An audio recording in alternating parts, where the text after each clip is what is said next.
I'm Nicolas Davison, 34. And 3 months ago, I was living what I thought was a normal life until a devastating car accident left me clinging to life in the ICU.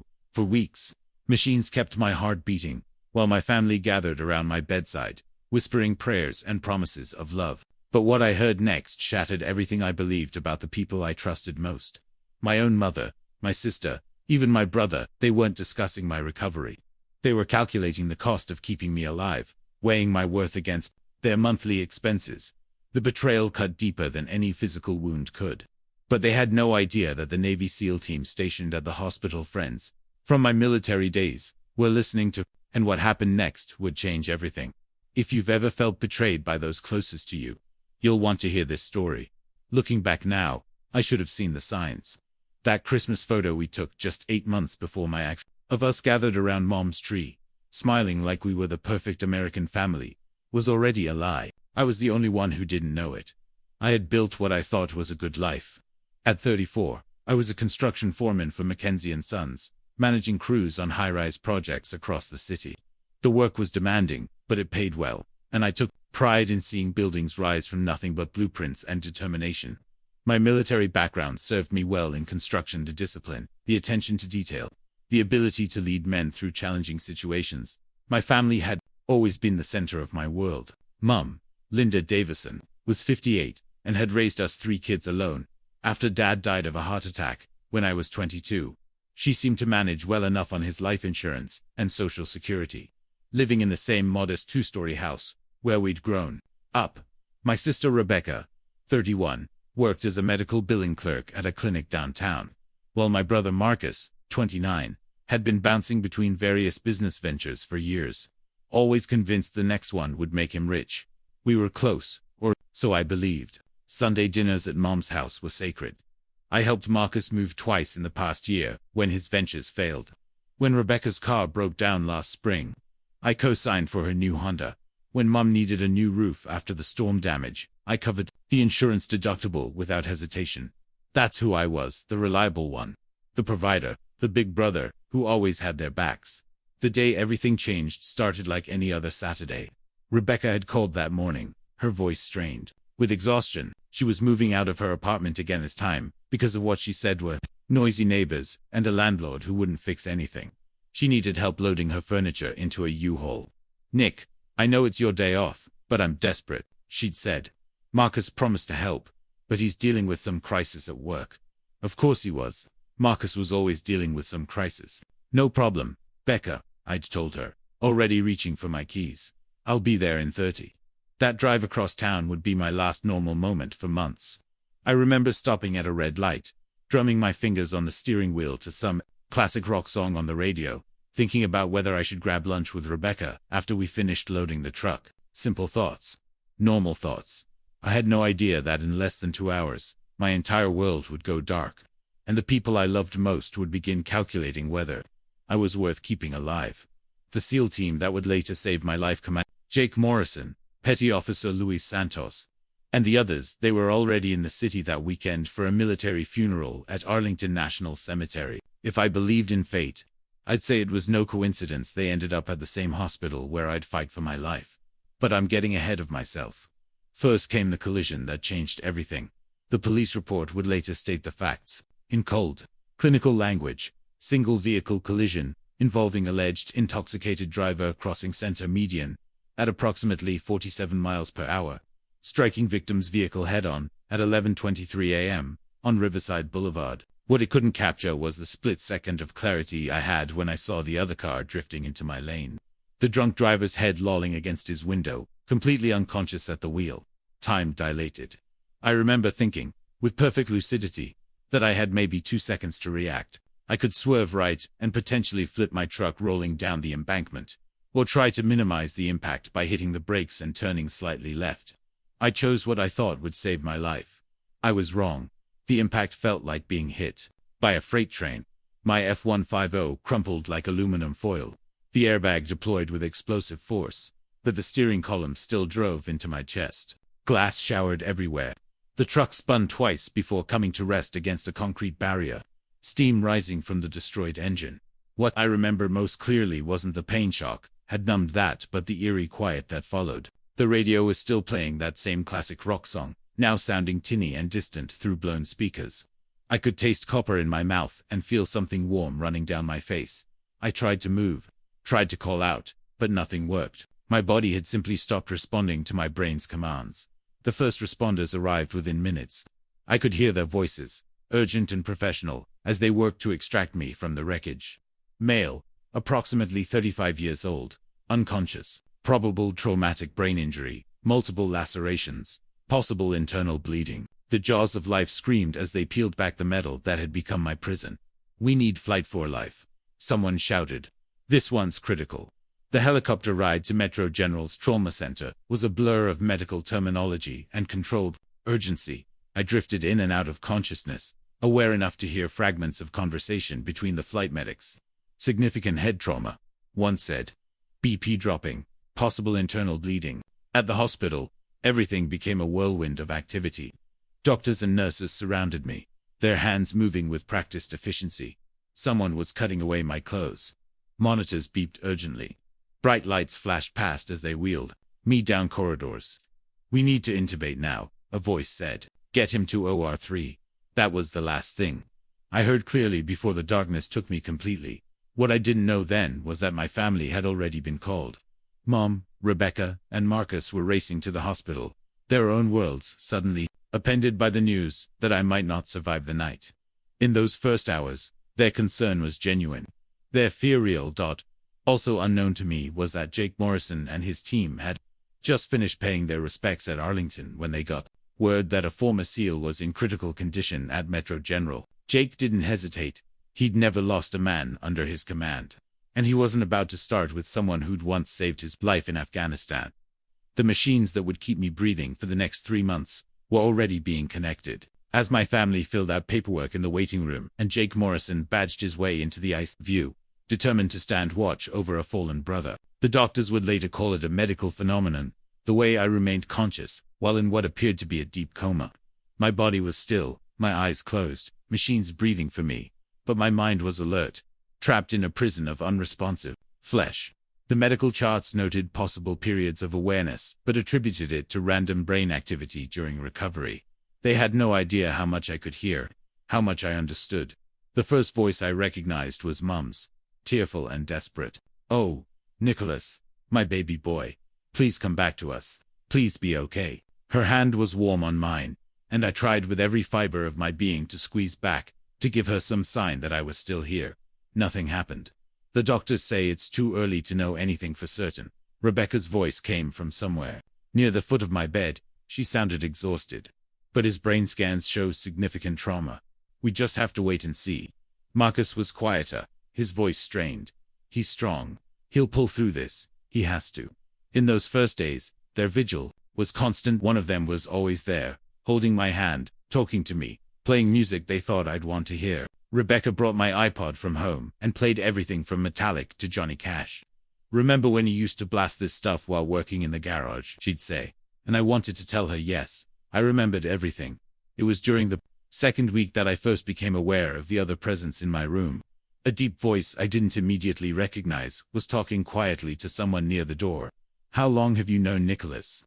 It was a nurse, Linda, who'd been particularly kind to my family. "We served together," came the reply. "Afghanistan, 2019. He saved my life over there." The voice was calm, authoritative, with the unmistakable bearing of a military officer. I wished I could turn my head to see who it was.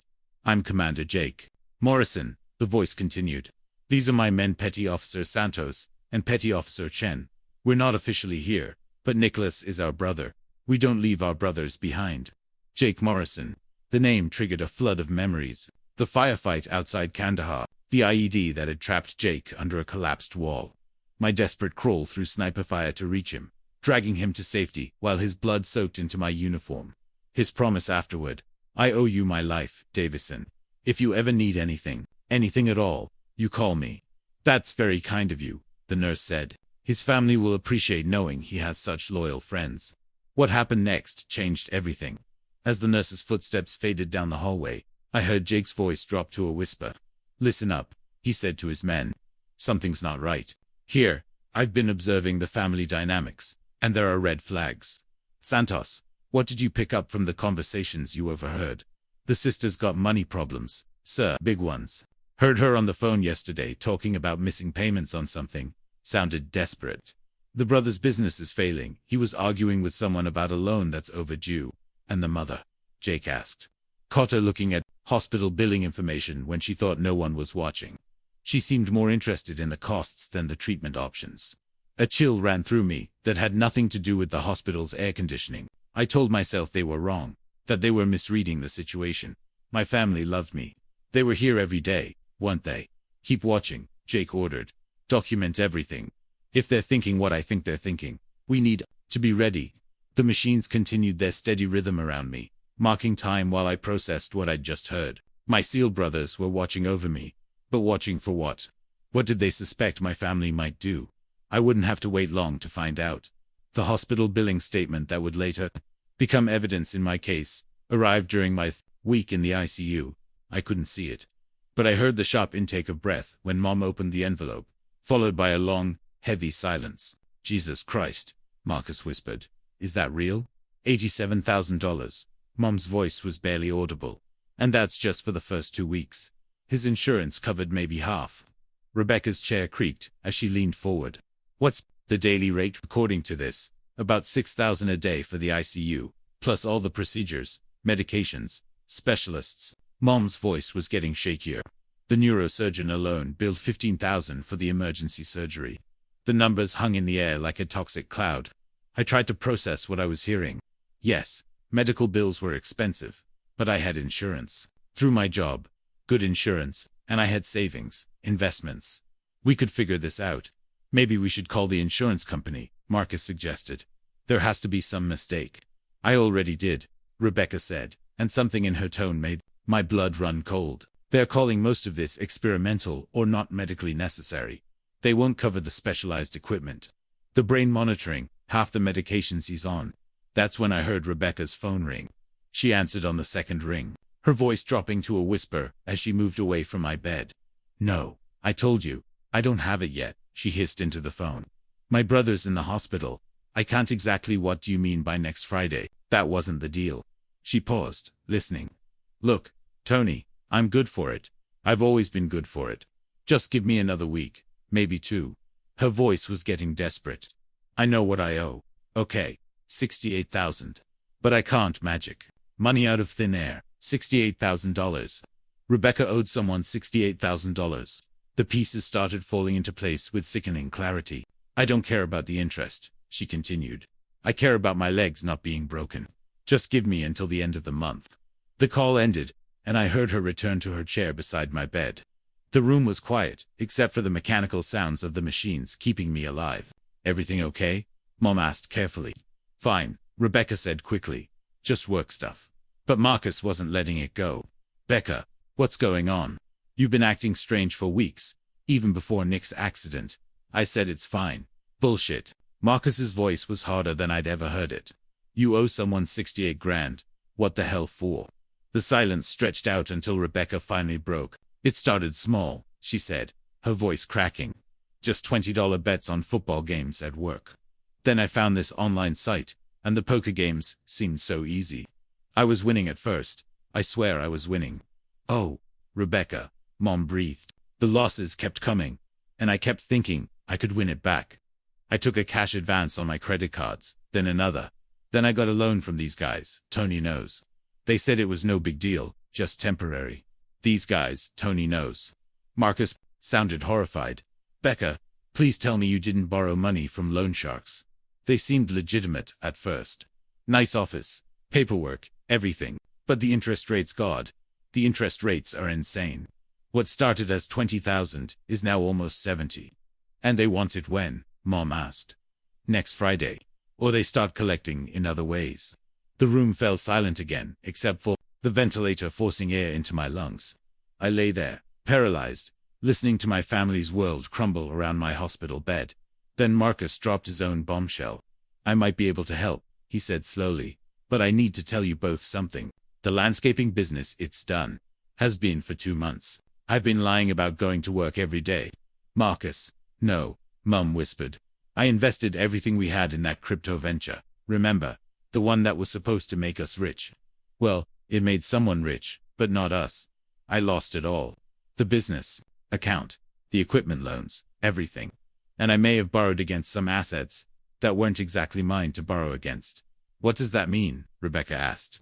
It means if I don't come up with $43,000 by the end of this month, I'm probably going to jail for fraud. As I listened to my family's confessions, as the weight of their combined financial disasters settled over my hospital room, one phrase kept echoing in my mind. $6,000 a day. That's what it cost to keep me alive, and my family owed a combined total of over $100,000 to very dangerous people. The math was becoming terrifyingly simple. Jake Morrison's voice cut through my growing despair, like a lifeline thrown to a drowning man. You still carrying that challenge coin? Nicholas, I couldn't see him, but I knew he was standing beside my bed. Commander Jake Morrison, the man whose life I'd saved in a dusty Afghan valley 5 years ago, was here. The military challenge coin he'd given me after that mission was still in my wallet, probably locked away with my other personal effects. The memories flooded back as Jake continued talking, his voice soft but clear. Afghanistan, 2019. Our unit was conducting a routine patrol outside Kandahar when the IED started going off.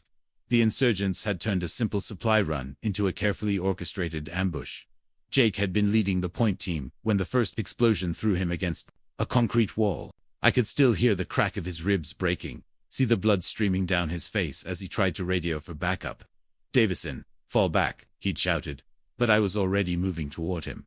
Negative, sir, we don't leave anyone behind. The sniper fire was intense, kicking up dust and concrete fragments all around us. I crawled on my belly for what felt like hours, dragging Jake's unconscious body toward the relative safety of an overturned vehicle. 3 times I was sure we were both dead. 3 times I kept moving anyway. You saved my life that day. Jake's voice brought me back to the present, carried me 200 meters under heavy fire because you wouldn't abandon a fellow SEAL. You remember what I told you when we got back to base? I remembered. As they loaded him into the medical helicopter, Jake had grabbed my arm with surprising strength. I owe you everything, Davison. My wife, my kids, my future, all of it exists because you didn't give up on me. If you ever need anything, and I mean anything, you call me. Brothers don't abandon brothers. He'd given me his personal challenge coin that day. The one engraved with the SEAL trident and his team number more than a token. It was a promise. Petty Officer Santos. Jake's voice shifted to command mode. Tell him what you told me about challenge coins. Luis Santos stepped closer to my bed. I recognized his voice from earlier conversations. Steady, reliable. The kind of man you wanted watching your 6 in a firefight. In the teams. Sir, a challenge coin isn't just a piece of metal, it's a sacred trust. It means no matter how dark things get, no matter how impossible the situation looks, your brothers will come for you. We will find a way. That's right, Jake said. And right now, Nicholas, things are looking pretty dark. But you're not alone. You've got family. Here, real family. The kind that doesn't abandon ship when the going gets tough. Chen, the 3rd member of their team, spoke up from somewhere near the window. We've been taking shifts, sir. Round-the-clock coverage. Your biological family doesn't know it, but you haven't been alone for a single minute since you got here. But the weight of their loyalty hit me like a physical force. While my blood relatives were calculating the cost of keeping me alive, these men, my military brothers, were standing guard, making sure I was never abandoned. We know about their financial problems, Jake continued, his voice hardening. Santos ran background checks. Your sister's gambling debts, your brother's business failures, your mother's reverse mortgage that's about to come due. They're drowning. Nicholas. And desperate people make desperate choices. A chill ran through me. Reverse mortgage. Mom had never mentioned that, but here's what they don't know. Jake's voice carried a hint of something that sounded almost like satisfaction. We've been busy too. Making some calls, pulling some strings. The SEAL community takes care of its own. Santos chuckled softly. Commander Morrison has friends in very high places, so have friends who remember what you did in Afghanistan. They're very interested in making sure you get the care you need. The point is, Jake concluded, whatever they're planning, whatever they're thinking about doing, they need to know that you're not just some comatose patient with no one looking out for him. You're a decorated Navy SEAL with a brotherhood that will move heaven and earth to protect you. As if he could sense my growing fear about what my family might decide, Jake's hand settled on my shoulder with gentle firmness. We've got you, brother. Whatever comes next, we've got you. The family meeting happened on a Tuesday morning, 3 weeks and 2 days after my accident. They thought they were alone in the hospital cafeteria at 6 a.m., before the morning shift change, before the breakfast crowd arrived. They had no idea that Luis Santos was sitting 2 tables away, hidden behind a newspaper, listening to every word. I learned about their conversation later, when Santos briefed Jake on what he'd overheard. But even from my hospital bed, 3 floors up, I could feel the weight of their decision settling over me like a burial shroud. We have to be realistic. Rebecca's voice was steady, businesslike. She'd found a yellow legal pad somewhere, and was writing numbers in careful columns. The doctors say he could be like this for months, maybe years. And even if he wakes up, there's no guarantee he'll be the same Nicolas we knew. Don't talk about him like he's already gone, Mom said. But her voice lacked conviction. I'm not, Rebecca replied. I'm talking about him like he's my brother, and I love him too much to let him suffer indefinitely, while we all go bankrupt trying to keep him alive. Marcus shifted uncomfortably in his plastic chair. The insurance situation is only getting worse. I called them again yesterday. They're reviewing his case for medical necessity, which apparently means they're looking for reasons to deny more claims. How much are we looking at total? Mom asked. Rebecca consulted her notes.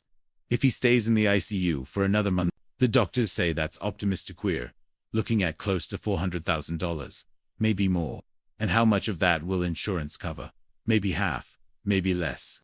The silence stretched out as they absorbed the numbers. $200,000 or more. Money none of them had. Money that would destroy what was left of their financial lives. There's something else, Rebecca continued, her voice dropping. I talked to a lawyer yesterday about our options. What kind of options? Marcus asked. Legal options. If Nicolas is declared permanently incapacitated, and if there's no chance of meaningful recovery, then, as his family, we have the right to make medical decisions on his behalf. Mom's chair scraped against the floor. What are you saying? Exactly. I'm saying we need to consider the possibility that the kindest thing for Nicolas, and for all of us, might be to let him go peacefully. The words hung in the air like a physical presence. Let him go. Such gentle words for such a final decision. He never wanted to be a vegetable. Rebecca pressed on. Remember when Dad was dying? Nicolas said he'd never want to be kept alive by machines if there was no hope. That wasn't exactly what I'd said, but I could see how she might remember it that way. I'd been 22, watching my father waste away from cancer. And yes, I'd said something about not wanting to suffer unnecessarily. But this was different. I wasn't dying of cancer. I was healing. The lawyer says it's called withdrawal of life-sustaining treatment, Rebecca continued. It's completely legal when the family believes it's in the patient's best interest. And you believe that? Mom asked. Rebecca's answer came quickly, as if she'd rehearsed it. I believe Nicolas would want us to remember him as he was, not as some shadow of himself hooked up to machines. And I believe he'd want us to be able to move on with our lives instead of drowning in debt trying to save someone who can't be saved. But what if he can recover? Marcus asked. What if we're wrong? Then we'll have made the hardest decision any family can make, and we'll live with it, Rebecca said. But we'll live with it together. And we'll honor his memory by not destroying ourselves financially in the process. Santos later told Jake that he'd watched Mom's face during this exchange, seen the moment when grief and financial desperation finally overwhelmed maternal love. Her shoulders sagged, and she closed her eyes. How would why mean? What would the process be? She asked. The lawyer says we'd need to have Nicolas declared incompetent first. Then we could legally request withdrawal of artificial life support. He says the whole process takes about a week if there are no complications. No complications, meaning what? Meaning if no one objects to our decision. Marcus looked around the empty cafeteria.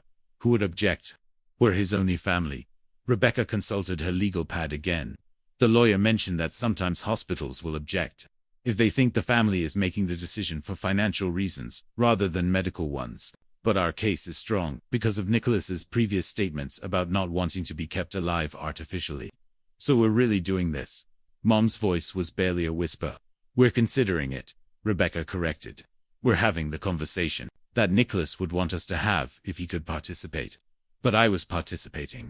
I was listening to every word, screaming silently at the injustice of it all. They were planning to kill me to save money, and there was nothing I could do to stop them.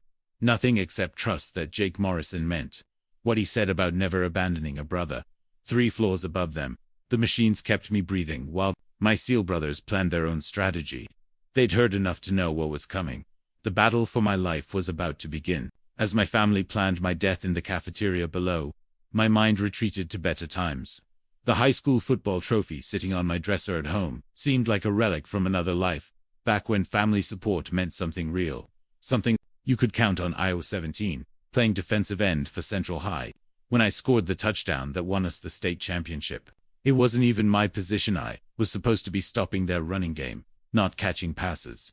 But their quarterback threw a desperate interception right into my hands, with 30 seconds left on the clock. And suddenly, I was running down the sideline with 80,000 people screaming.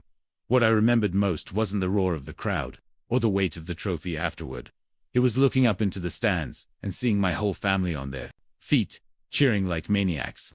Dad was pumping his fist in the air, his face red with excitement. Mom was crying and laughing at the same time. Rebecca was jumping up and down, screaming, "That's my brother." Marcus, only 15 then, was whistling so loud I could hear him over everything else. After the game, they rushed the field to find me. Dad grabbed me in a bear hug that lifted me off my feet, trophy and all. "I'm so proud of you, son," he said, his voice thick with emotion. "So damn proud." Those were the days when being a Davison meant something. When family meant protection, support, unconditional love. When we celebrated each other's victories and helped each other through defeats. I thought about Dad's funeral 3 years later. How we'd all held each other up through the grief.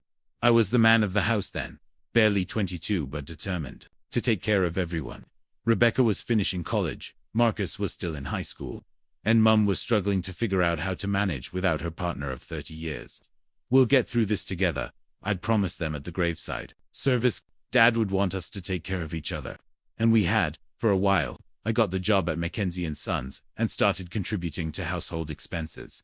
When Rebecca graduated and couldn't find work immediately, I helped with her student loan payments. When Marcus wanted to try community college but couldn't afford it, I co-signed his student loans. When Mom's car broke down, I helped her buy a reliable used Honda. Being the provider felt natural, fulfilling. Even I was strong, I was capable, and I could protect the people I loved. It never occurred to me that I was enabling something unhealthy, that my willingness to solve every financial crisis was teaching them to see me as a solution rather than a person. The pattern continued for years. Rebecca's credit card debt, after her shopping phase, I helped. Marcus's get-rich-quick schemes, that invariably failed, I bailed him out. Mom's house repairs, medical bills, property taxes, I covered what she couldn't manage. I told myself it was what family did, what Dad would have wanted me to do. But somewhere along the way, their gratitude turned into expectation. My generosity became their right. The brother who solved problems became the problem solver they couldn't live without until keeping me alive became the problem they needed to solve. The most painful part wasn't that they were considering letting me die. It was that they were doing it with the same matter-of-fact practicality I'd once used to solve their financial problems. I was a budget item now, a line on Rebecca's yellow legal pad, a cost-benefit analysis. He'd understand. I could imagine Rebecca telling herself, "Nicholas always understood about money. He'd want us to be practical." But I wouldn't understand. I didn't understand. The man they were describing in that cafeteria, the one who supposedly wouldn't want to burden his family, that wasn't me. That was the role they'd assigned me. The selfless provider who existed only to make their lives easier. The real me. The one lying paralyzed in this hospital bed, wanted to live, wanted to recover. Wanted to see if the people I'd spent my life protecting would fight for me the way I'd always fought for them. I was about to get my answer. The "Do Not Resuscitate" form appeared on my bedside table on a Thursday morning. For weeks after the accident, I couldn't see it, but I heard the nurse's sharp intake of breath when she discovered it during her rounds.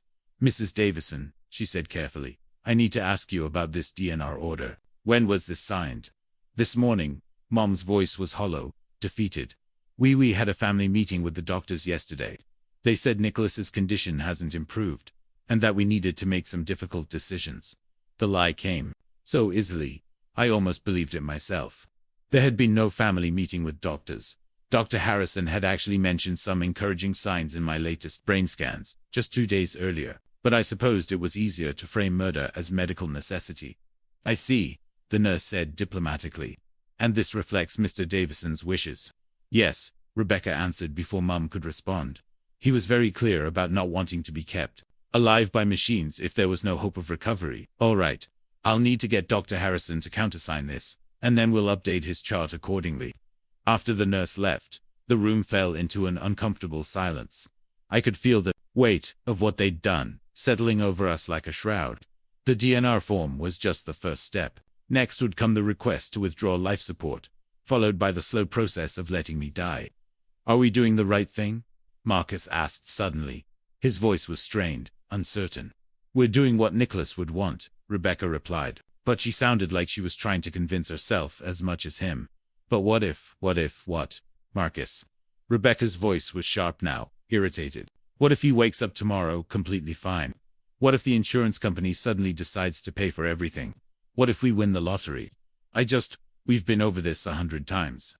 The doctors say his chances of meaningful recovery are virtually zero. His medical bills are going to bankrupt all of us. And even if he did wake up, he'd probably have severe brain damage. Is that what you want for him?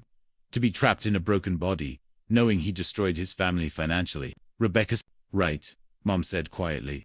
Nicholas was always the responsible one. He'd want us to be responsible too.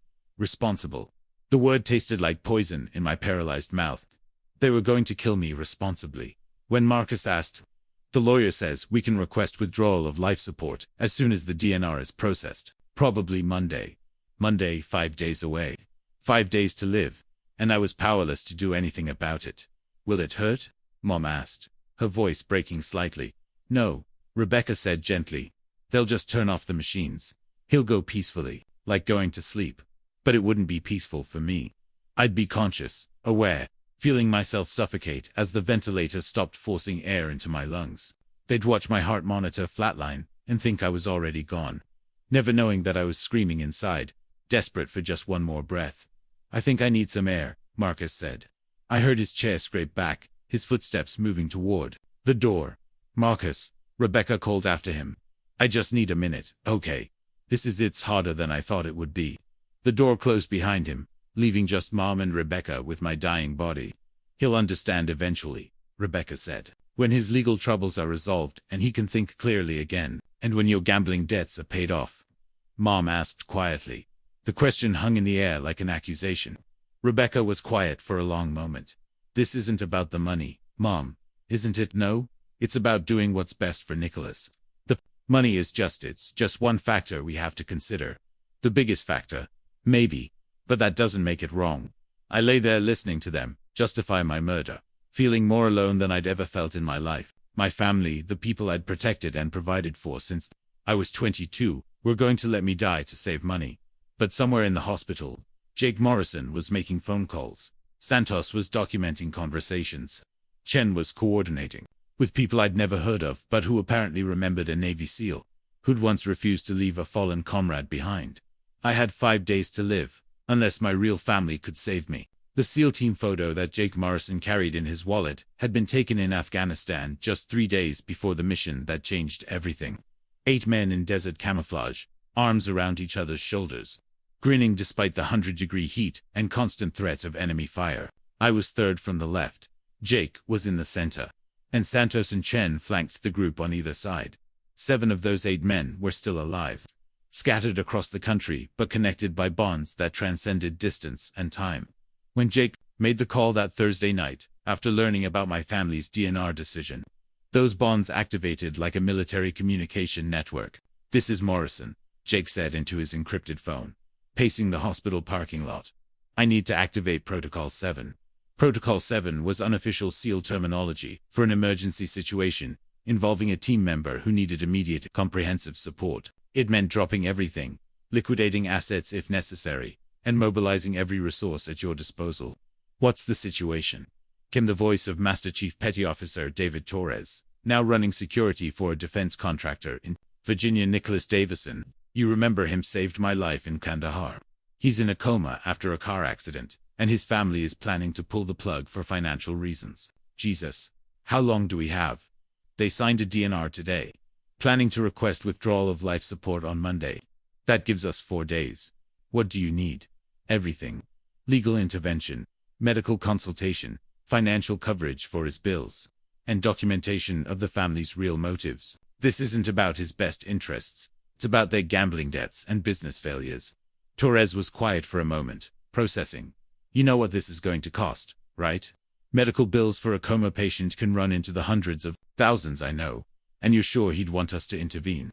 Jake's voice hardened. He carried me 200 meters under sniper fire because he wouldn't abandon a brother. I'm not abandoning him now. Roger that. Give me 2 hours to make some calls. The network activated with military precision. Within hours, pieces were moving across the country like a coordinated special operations mission. In San Diego. Petty Officer First Class, Michael Rodriguez Nepla, successful real estate developer, liquidated a property investment and wired $50,000 to a fund Jake had established for my medical expenses. In Denver, Chief Petty Officer James Wu, working as a civilian contractor for the Pentagon, contacted his lawyer brother-in-law about emergency legal intervention in medical decision-making cases. In Boston, Petty Officer Tommy Hassan, who'd left the Navy to become a nurse practitioner, began reviewing my medical files to provide independent assessment of my prognosis. In Dallas, the 7th surviving member of our team, Petty Officer First Class Antonio Reyes, started working his contacts in military healthcare to ensure I'd receive the best possible treatment, regardless of insurance coverage. But the most important call Jake made was to a number he'd been saving for years: Admiral Patricia Wells, Deputy Chief of Naval Operations, who owed her career to a recommendation Jake had written after she'd served as our liaison during a classified operation in 2018. Admiral, this is Commander Morrison. I need to invoke the code. Every military officer understood the code, the unwritten obligation to protect those who'd served with distinction. Jake quickly explained the situation, including my combat record and the circumstances of my family's decision. Send me everything, Admiral Wells said without hesitation. Medical records, family financial information, legal documentation. I'll have the Navy's best medical team review his case within 24 hours. Ma'am, there's something else. His family doesn't know we're intervening. If this goes public, it won't go public unless it has to, Commander. But let me be clear. We don't abandon our people, ever. If this man served with honor, if he saved lives, if he exemplified the values we hold sacred, then we protect him, whatever it takes. By Friday morning, less than 24 hours after my family signed the DNR, a parallel universe of activity was swirling around my hospital bed. Legal documents were being prepared. Medical specialists were being consulted. Financial arrangements were being made. My biological family thought they were alone in making the hardest decision of their lives. They had no idea they were about to go to war with the United States Navy. The anonymous bank transfer receipt appeared in my hospital billing account at exactly 3:17 a.m. on Friday morning. The amount, $847,291.50, covered every outstanding medical expense, with enough left over for 6 months of continued intensive care. The hospital's billing department was baffled. The transfer had come from an account registered to Patriots Medical Foundation, a legitimate-sounding organization that apparently specialized in helping veterans with catastrophic medical expenses. When they tried to research the foundation, they found minimal information, just a post office box in Washington, D.C., and a phone number that went directly to voicemail. Dr. Harrison was making his morning rounds when the billing administrator found him. "Doctor, I need to ask you about the Davison case. There's been a significant development." "What kind of development?" "His entire medical bill has been paid, in full, by an anonymous donor." Dr. Harrison stopped walking. "I'm sorry, what?" "Every penny, doctor. The ICU costs, the surgical fees, the medications, the specialists, everything. And there's enough in the account to cover continued care for at least 6 months." "How is that possible?" "We don't know. The money came from a veterans foundation, but we can't get any information about who authorized the payment or why they selected Mr. Davison's case." Dr. Harrison frowned. "Has the family been notified?" "That's what I wanted to ask you about. Given the DNR order they signed yesterday, and their plans too well, given their current medical decisions, I wasn't sure how to approach this." "Let me think about this," Dr. Harrison said. "Don't say anything to the family yet. I want to review his latest test results first." What Dr. Harrison found when he reviewed my files made him deeply uncomfortable. The brain scans from the past week showed subtle but consistent improvement. The swelling was down significantly. The areas of damage were smaller than initially feared. There were even signs of new neural pathway formation. suggesting my brain was actively healing itself. More troubling was the pattern of my vital signs. My heart rate and blood pressure responses showed variations that were too consistent to be random, almost as if I were reacting to external stimuli. In medical terms, there were indicators that I might be more aware than anyone realized. But the family had already made their decision based on financial necessity, not medical prognosis. Meanwhile, Jake Morrison was implementing the next phase of his operation. At 10 a.m., he walked into the office of Charles Whitman, the attorney Rebecca had consulted about withdrawing life support. "Mr. Whitman, I'm Commander Jake Morrison, U.S. Navy. I'd like to discuss the Davison case." Whitman looked up from his desk, surprised. "I'm sorry, Commander, but attorney-client privilege prevents me from—" "Let me stop you there," Jake interrupted, placing a manila folder on the desk. "I'm not asking you to violate your professional ethics. I'm here to provide you with information. You'll need to properly advise your clients." "What kind of information?" "The kind that might prevent them from making a decision they'll regret for the rest of their lives." Jake opened the folder and spread out several documents. Nicolas Davison's complete medical bills have been paid by a Veterans Foundation. His family is no longer facing any financial burden related to his care. Whitman's eyes widened as he scanned the payment confirmations.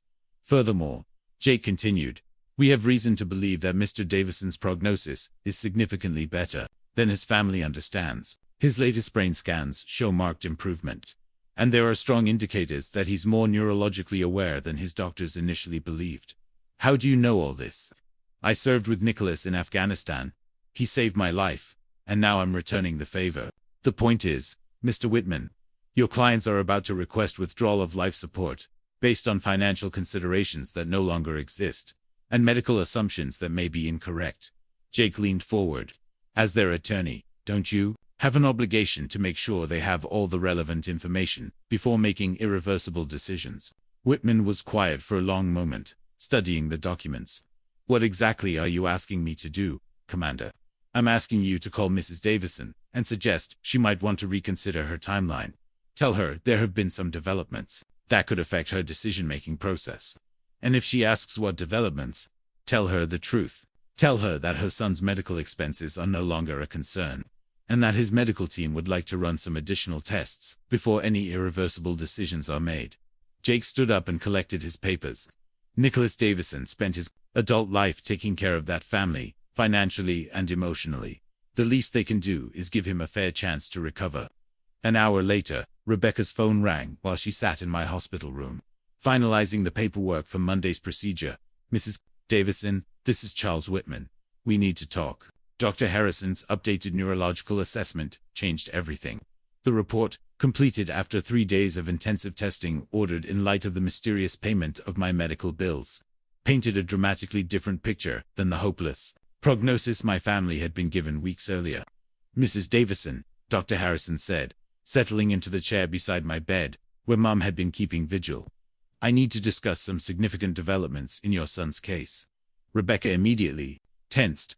"What kind of developments?" "First, as I'm sure the billing department has informed you, Nicholas's medical expenses have been covered by an anonymous benefactor. The financial pressures you've been facing are no longer relevant to his treatment decisions." Mom blinked in confusion. "I don't understand. What anonymous benefactor?" "A Veterans Foundation. They apparently learned about Nicholas's military service record and decided to cover his care. The point is, cost is no longer a factor in determining his treatment plan." That's incredible," Marcus stammered. "But we'd already decided." "Which brings me to the second development," Dr. Harrison interrupted. "I've been reviewing Nicholas's recent brain scans and test results, and I'm seeing significant improvement that wasn't apparent in our earlier assessments." He pulled out a tablet and showed them side-by-side images of my brain scans from week 1 versus week 4. "See this area here?" He pointed to a dark region on the earlier scan. "This was severe swelling and possible permanent damage. But look at the same area now." The recent scan showed dramatically reduced swelling and what looked like increased activity in several regions. "The improvement is remarkable. His brain is healing much faster and more completely than we initially hoped. But he's still unconscious," Rebecca said.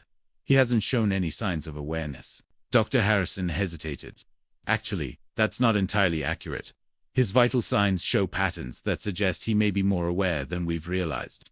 Heart rate variations, blood pressure changes, even subtle muscle responses that correlate with external stimuli. Are you saying he can hear us? Mom asked, her voice barely a whisper. I'm saying it's possible, and given these new findings, I strongly recommend postponing any decisions about withdrawing life support until we can conduct more comprehensive neurological testing. The room fell silent, except for the steady rhythm of my ventilator. I could feel the shift in the atmosphere, the sudden crack in their resolve. How long would this testing take? Rebecca asked carefully. 2 weeks, maybe 3. We'd want to do specialized consciousness assessments, advanced brain mapping, consultation with our top neurologists. And what if the tests confirm that he's aware, but still can't recover fully? Rebecca pressed. What if he's trapped? Dr. Harrison chose his words carefully. Then we'd have a much clearer picture of his actual condition, and you could make informed decisions based on medical reality, rather than assumptions. I wanted to scream at them that I was already trapped in a body that wouldn't respond. Trapped with a family that had been planning to kill me. Trapped between life and death, while everyone else decided my fate. But something else was happening in that room. For the first time since the accident, I felt a tiny flutter of sensation in my left hand. Nothing visible, nothing anyone else would notice, but real movement under my own control. Dr. Harrison was still talking. The other factor we need to consider is that Nicholas is only 34 years old. Even if his recovery is slower than we'd like, he has decades of potential life ahead of him. Brain injury patients sometimes make remarkable progress over months or even years. But what kind of life would it be? Rebecca asked. If he's severely brain damaged, let me stop you there, Dr. Harrison said firmly. Based on what I'm seeing in these scans, severe brain damage is looking increasingly unlikely. Nicholas may have a long recovery ahead of him, but there's every reason to believe he could return to a meaningful, productive life. The flutter in my hand was getting stronger.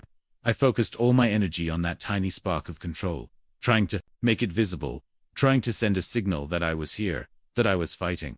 I need to think about this, Mom said slowly. This changes everything. Of course, Dr. Harrison replied. Take all the time you need. But I do want to schedule the additional testing as soon as possible. Every day of delay could be crucial for his recovery. What about the DNR? Marcus asked. We can revoke that immediately if you choose to proceed with further treatment. It's entirely your decision. As the conversation continued around me, I kept working on that movement in my hand. The sensation was spreading up my arm now, like feeling returning to a limb that had been asleep. They were talking about giving me more time. But what I really needed was the chance to show them I was already here. The flutter became a twitch. The twitch became intentional movement, and for the first time in 4 weeks, my left index finger moved in a way that everyone in the room could see. The handwritten note I managed to scrawl 3 days later would become evidence in the legal proceedings that followed. My handwriting was shaky, barely legible, but the words were clear enough. I heard everything. I know what you planned. Dr. Harrison had removed my breathing tube that morning after I had demonstrated consistent voluntary responses to commands. The process of regaining speech was gradual, painful, but I was determined to communicate, while I still had the element of surprise. Jake Morrison was the first person I spoke to coherently. He'd been maintaining his vigil by my bedside when I opened my eyes fully for the first time and croaked out a single word. Brother. Jesus Christ, Nicholas, he whispered, leaning forward. How long have you been aware? Since the beginning. I managed to rasp. Heard everything. The bills, the debts, the plan to kill me. Jake's jaw tightened. We know. We've been documenting everything. They don't know I'm awake yet. Dr. Harrison called your family about the improved test results, but they haven't been back since yesterday. I think they're processing what this means for their plans. I tried to sit up, but couldn't manage it yet. Jake, I need you to do something for me. Anything. I need to record my testimony while I'm still weak enough that they might think I'm confused or unreliable. Get it on video. Everything I remember about their conversations. Are you sure you want to do this now? You're still recovering, I'm sure. They need to face what they did. Jake nodded and pulled out his phone. Start whenever you're ready. For the next 20 minutes, I recounted everything I'd heard during my coma. The financial calculations. Rebecca's gambling debts. Marcus's business failures. The family meeting in the cafeteria where they decided my life was too expensive to maintain. The DNR signing. The plan to withdraw life support. The worst part, I concluded, my voice getting stronger as I spoke, wasn't that they were going to let me die. It was how easily they convinced themselves it was for my own good. How they turned murder into mercy. Jake stopped recording. What do you want to do with this? I want to confront them, but not yet. First, I want to see how they react to the news that I'm recovering. Whether they're relieved that they didn't kill their brother, or disappointed that their financial problems aren't solved. And if it's the latter, then they get to face the consequences of what they attempted. Dr. Harrison entered my room as we were finishing our conversation. His face broke into a genuine smile when he saw me sitting up and talking.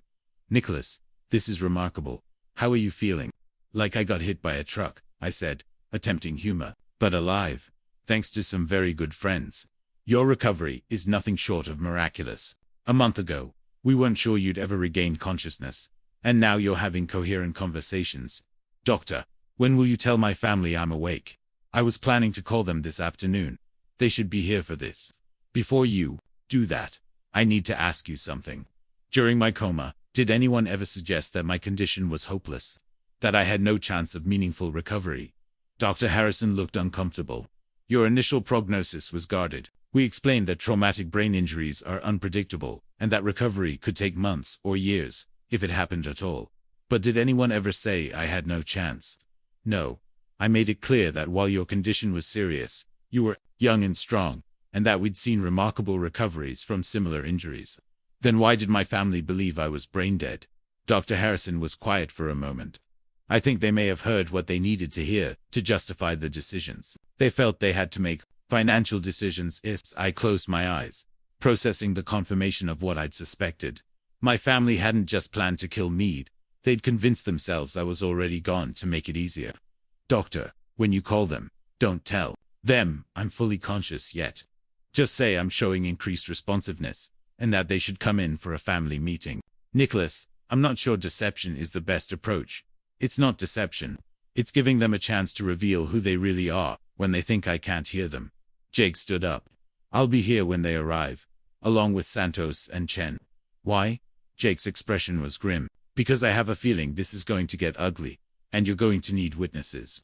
2 hours later, Dr. Harrison made the call. Mrs. Davison, this is Dr. Harrison, at Metro General. There have been some significant developments with Nicholas. I think you and your family should come in as soon as possible. They arrived within 30 minutes, and I could hear them in the hallway outside my room, their voices tense with apprehension. What do you think this means? Rebecca was saying. Maybe the additional testing found something, Marcus replied. Or maybe, Mom said quietly, we're about to find out that we almost made a terrible mistake. I lay still with my eyes closed, my breathing steady, looking for all the world like I was still in a coma, but I was listening to every word, preparing for the confrontation that would finally reveal what my family was really made of. The door opened, and they entered my room for what they thought would be another bedside vigil. They had no idea that their unconscious brother was about to sit up and tell them exactly what he thought of their plan to murder him for money. The audio recording device that Jake had placed on my bedside table captured every word of what happened next. What it couldn't capture was the look of pure shock on my family's faces when I opened eyes and sat up while they were discussing whether my improvement might complicate their financial planning. They'd been in my room for maybe 10 minutes, talking in hushed tones about the mysterious benefactor who'd paid my bills and what it might mean for their future. Rebecca was explaining to Mom and Marcus that even if I recovered, there was no guarantee I'd be the same person, and they shouldn't feel guilty about the decisions they'd almost made. The important thing, she was saying, is that we made the choice out of love, not money. That's when I decided I'd heard enough. Is that what you're calling it now? I said, opening my eyes and looking directly at her. Love. The silence that followed was absolute. Rebecca's mouth fell open. Marcus made a sound like he'd been punched in the stomach. Mom just stared at me like I was a ghost. Nicholas, chill, whispered. You're awake. I've been awake for weeks, Mom. I heard every conversation, every plan, every calculation about whether keeping me alive was worth the expense. Rebecca was the first to recover from the shock. Nick, thank God you're okay. We've been so worried. Cut the bullshit. Rebecca, my voice was getting stronger with each word. I know about your gambling debts. I know about Marcus's business failures. I know about Mom's reverse mortgage. And I know that you decided I was too expensive to keep alive. That's not we never, Marcus started. But I cut him off. You never, what? Never signed a DNR without my consent. Never met with a lawyer about withdrawing life support. Never calculated that my death would solve all your financial problems. Jake Morrison stepped out of the corner, where he'd been quietly observing. Maybe I should introduce myself. I'm Commander Jake Morrison, U.S. Navy. Nicholas saved my life. In Afghanistan. Rebecca spun around, seeing Jake for the first time. Who are you? What are you doing here? I'm here because your brother is a hero, who deserves better than a family that would kill him to pay off gambling debts. We weren't going to kill him, Rebecca protested. We were going to let him go peacefully, while I was conscious. I interrupted while I could hear and understand everything. You were going to watch me suffocate to death while telling yourselves it was mercy. Mom finally found her voice. Nicholas, you have to understand. The medical bills were destroying all of us. We thought the doctors said. The doctors never said I was hopeless. You heard what you wanted to hear, because it justified what you wanted to do. That's not fair, Marcus said, his voice shaking. We were trying to make an impossible decision. We thought you were gone. I was never gone. I was trapped in my own body while the people I'd spent my life protecting decided I wasn't worth protecting anymore. Rebecca's face was flushing red. Don't you dare make this about money. We love you. We've always loved you. Love. I laughed bitterly. You loved my bank account. You loved having someone to bail you out of every crisis. But when keeping me alive became the crisis, suddenly, love wasn't enough. Jake pulled out his phone and played a recording. Rebecca's voice filled the room. If Nicholas is declared permanently incapacitated, and if there's no chance of meaningful recovery, then, as his family, we have the right to make medical decisions on his behalf. I also have recordings of you discussing your gambling debts, Marcus's fraud charges, and your mother's reverse mortgage. Jake continued. We have documentation of the exact timeline between when you learned about his medical costs and when you decided to pursue withdrawal of life support. You were spying on us, Mom asked, horrified. We were protecting him, Jake replied. Someone had to. The room fell silent, except for the beeping of my monitors. I could see the wheels turning in their heads, the gradual realization that their secret family meetings hadn't been secret at all. So what happens now? Rebecca asked finally. You're going to have us arrested. That depends, I said. Are you sorry you tried to kill me, or sorry you got caught? The question hung in the air like a challenge. I watched their faces, waiting to see if any trace of genuine remorse would surface, if any acknowledgement of the magnitude of their betrayal would emerge. What I saw instead was calculation. Even now, even caught red-handed, they were trying to figure out how to minimize the damage to themselves. That's when I knew that everything Jake had warned me about was true. My biological family had failed the most basic test of human decency, and there was no going back from that. The reckoning was just beginning. Asterisk. The private investigator's report that Jake Morrison placed on my hospital table contained 247 pages of devastating documentation. Bank records, phone transcripts, witness statements, timeline analysis, everything needed to prove that my family's decision to withdraw life support was motivated by financial desperation, not medical compassion. This is what we've been doing for the past month, Jake said, spreading the documents across my bedside table. While you were fighting for your life, we were building a case.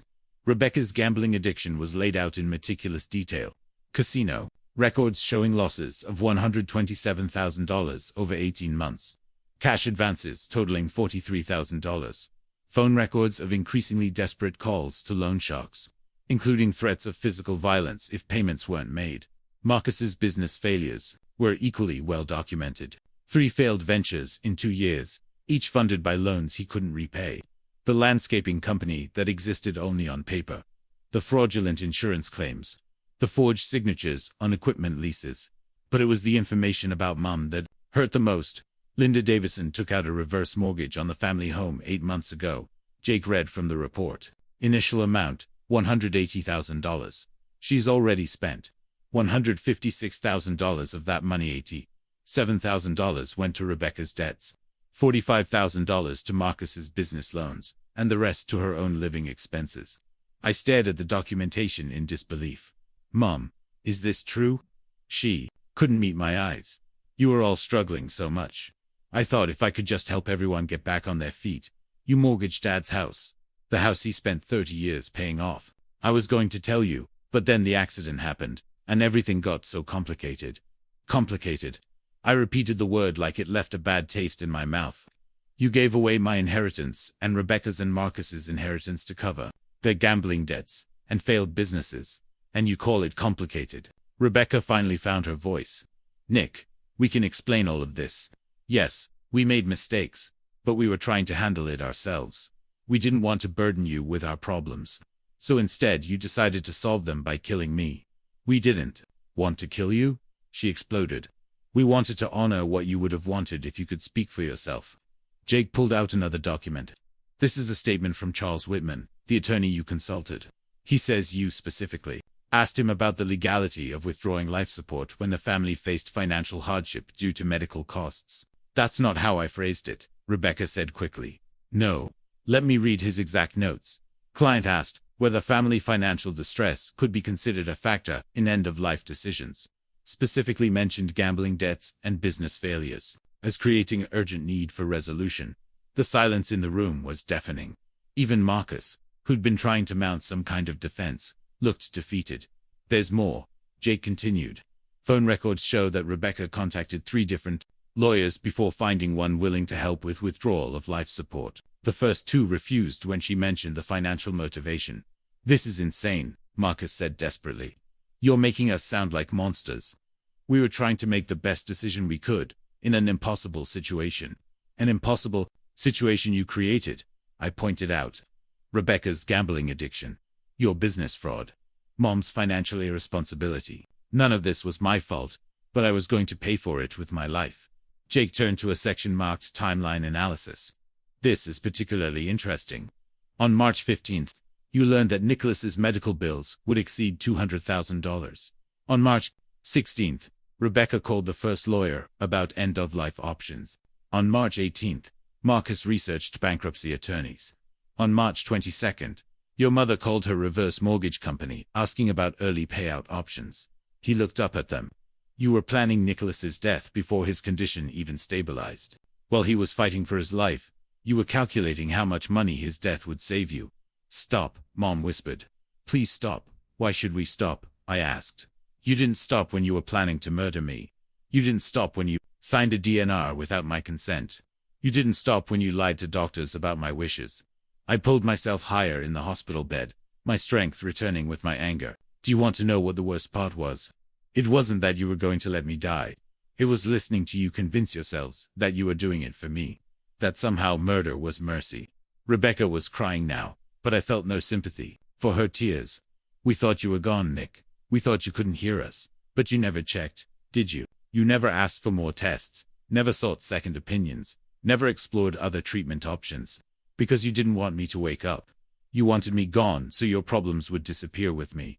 Jake closed the investigator's report. The legal ramifications are severe. Conspiracy to commit murder, fraud, elder abuse regarding your mother's reverse mortgage. Rebecca's loan sharks have also been arrested. Turns out they were part of an organized crime operation the FBI has been investigating. What does that mean for us?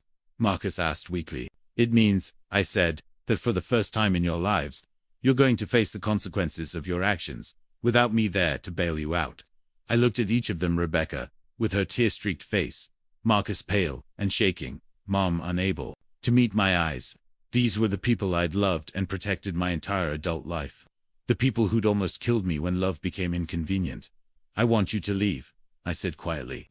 All of you, and I don't want you to come back. Nicholas, Mom pleaded, we're still your family.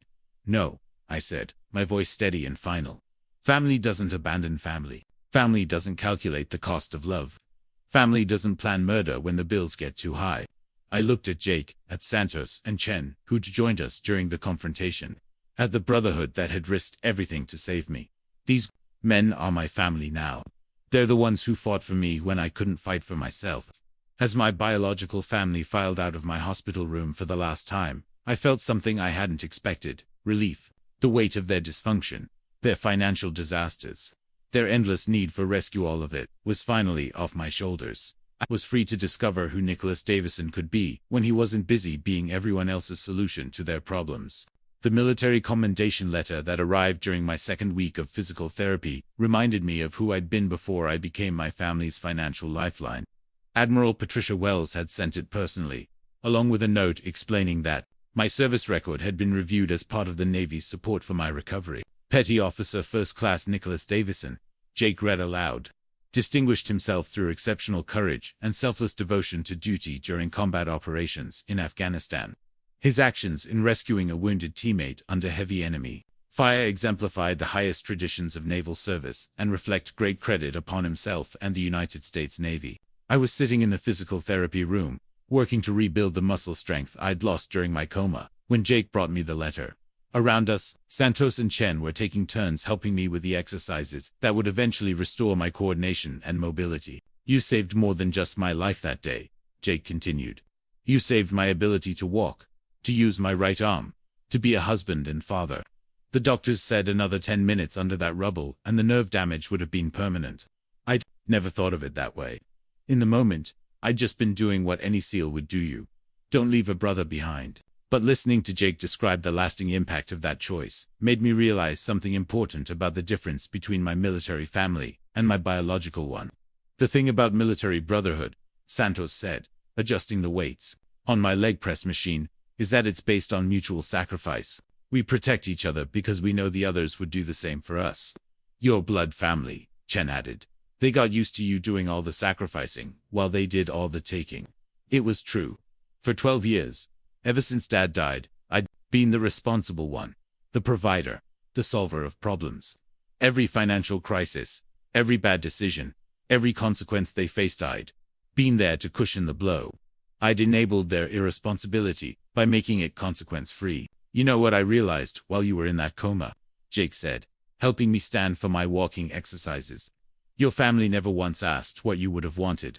They asked what was convenient for them, what would solve their problems, what would make their lives easier. But nobody asked what Nicolas Davison, decorated Navy SEAL and good man, would actually want for his own life.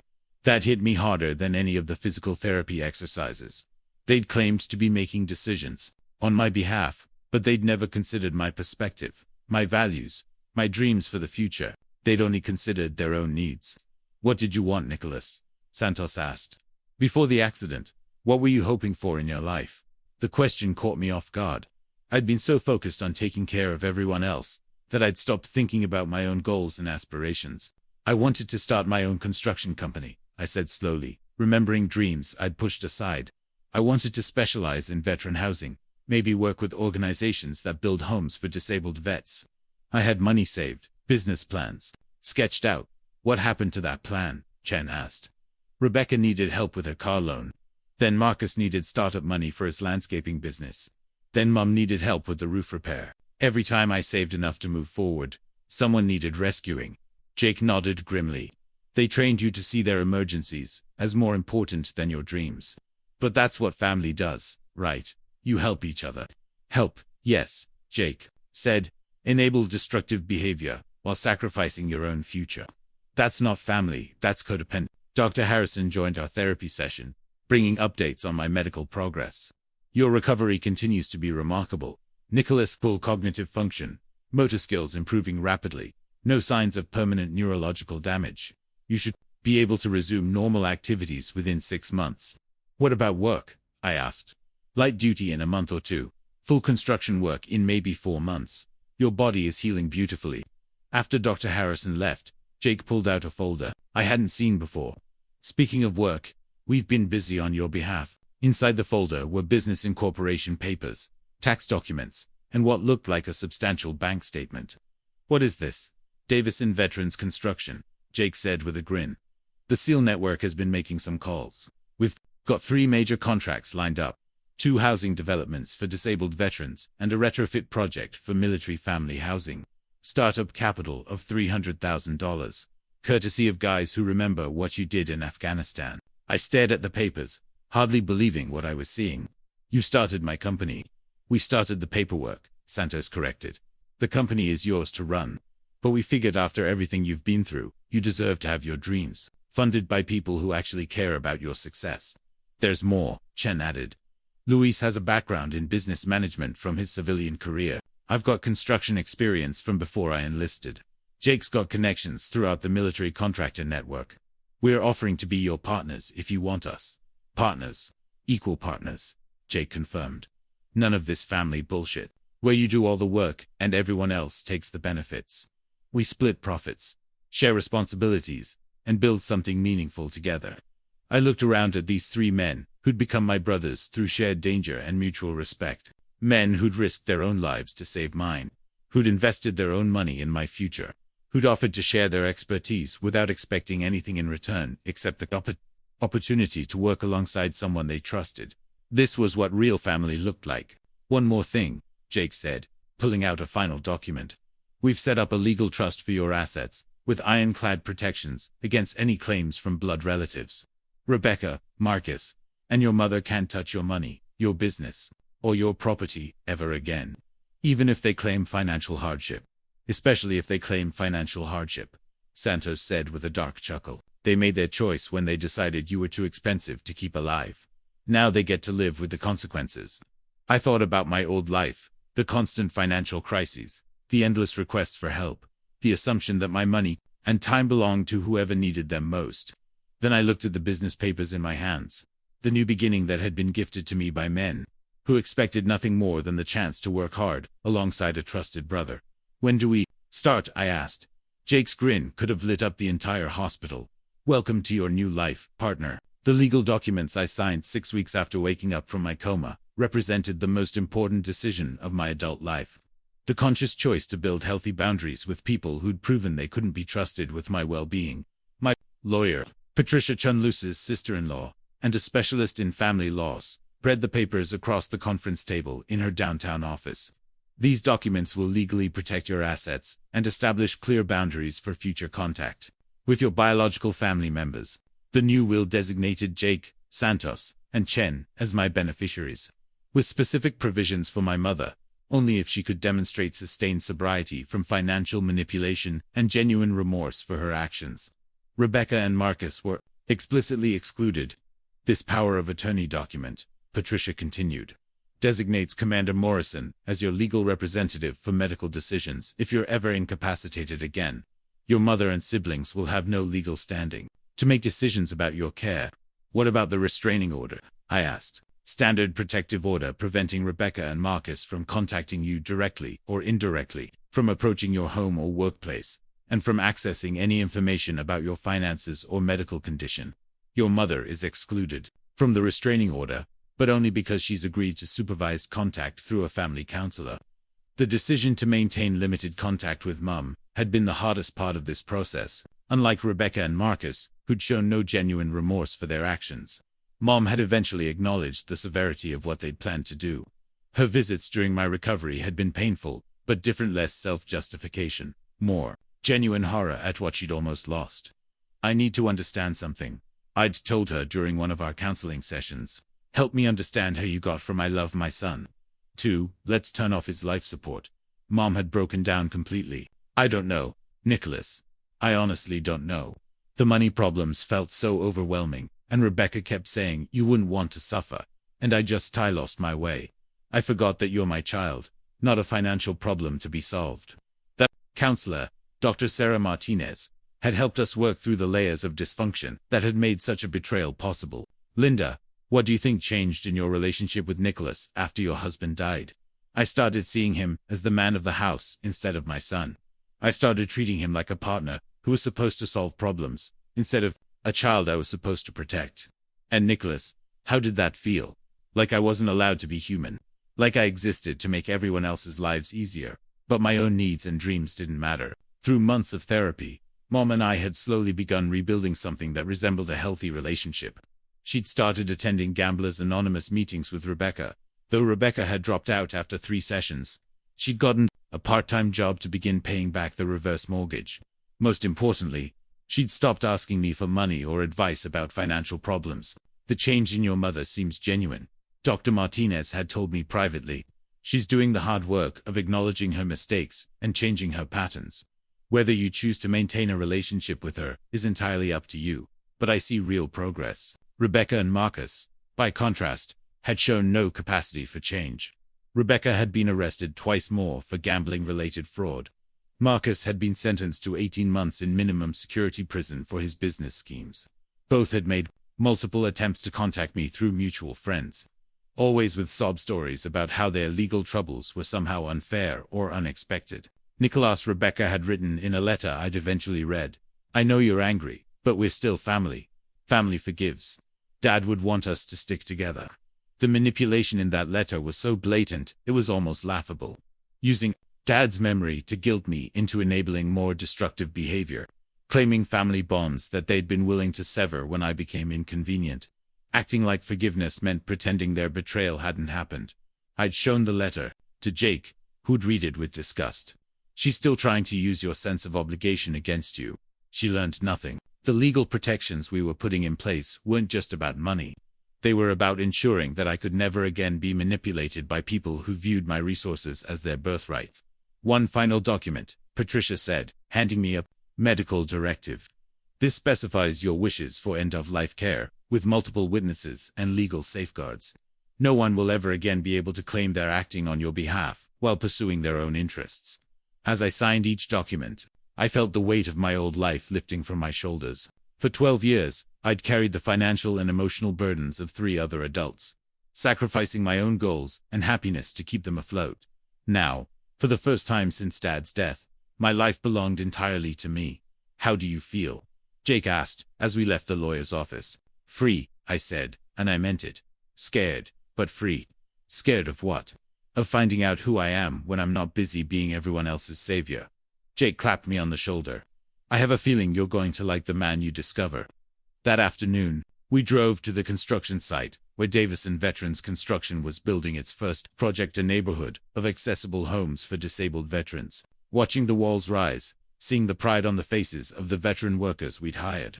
Feeling the satisfaction of building something meaningful, rather than just solving someone else's crisis.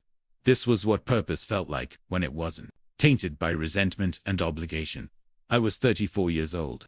And for the first time in my adult life, I was living for myself, while still contributing something valuable to the world. It felt revolutionary.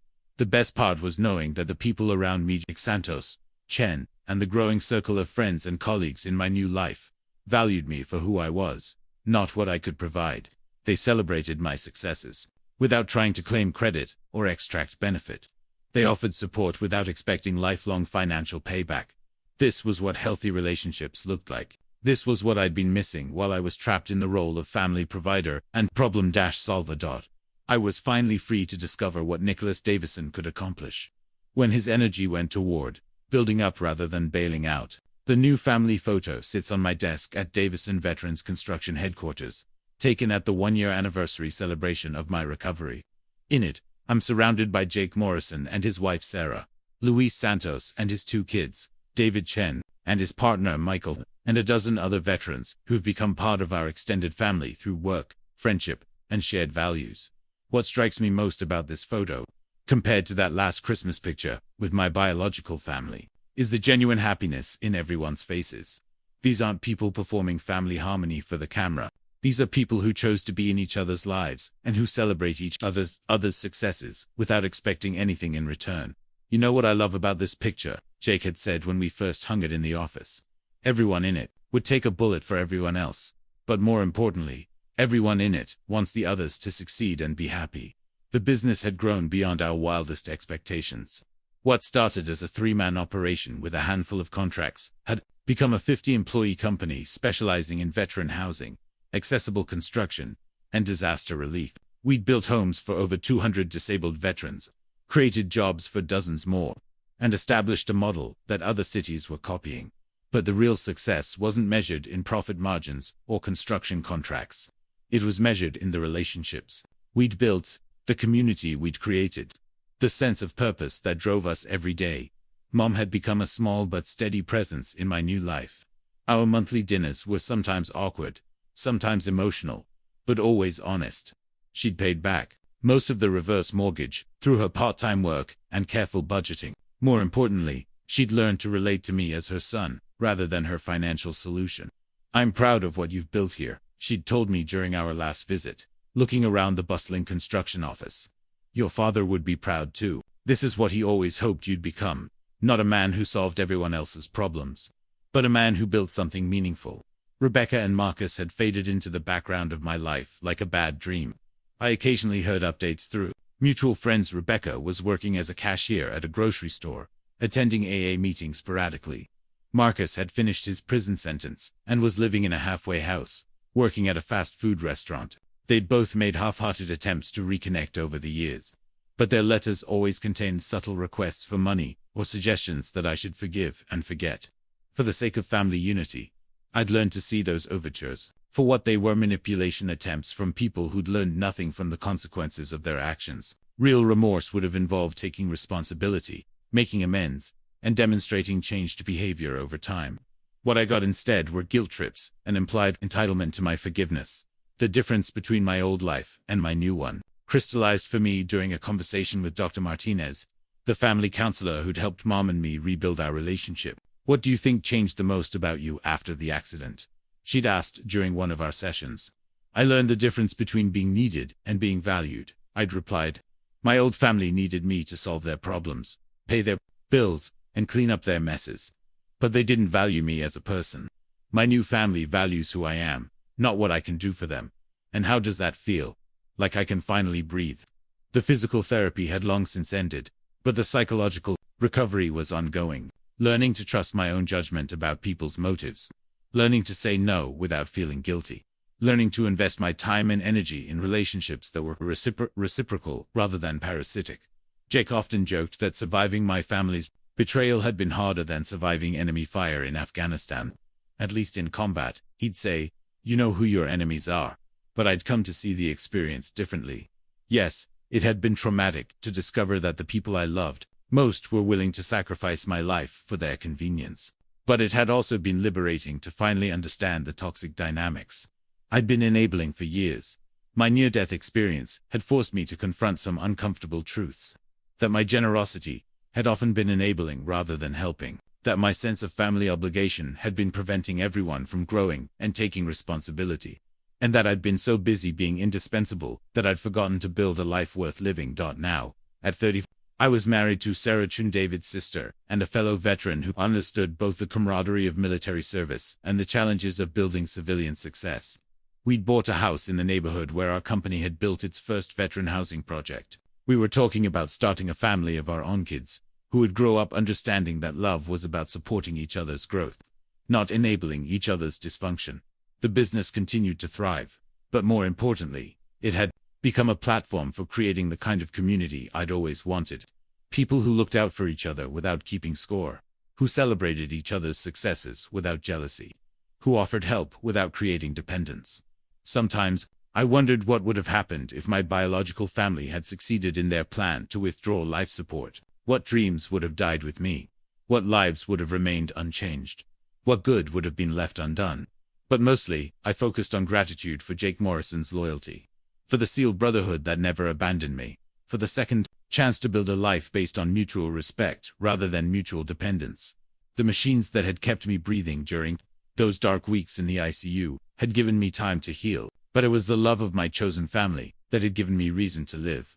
If you've ever felt trapped by people who claim to love you, but treat you like their personal problem solver, if you've ever wondered whether setting boundaries makes you selfish, if you've ever been betrayed by people you'd die for, then you understand why this story needed to be told. Family isn't about blood or obligation. Family is about people who choose to show up for each other, day after day, not because they have to, but because they want to. Family is about building each other up, not just bailing each other out. It took nearly dying to learn that lesson, but it was worth every moment of pain to discover what real love looks like when it's not twisted by desperation and need. My family unplugged my life support to save on bills, but my brothers in arms had other plans. They saved more than my life. They saved my future, my dreams, and my understanding of what it means to truly belong somewhere. And that has made all the difference.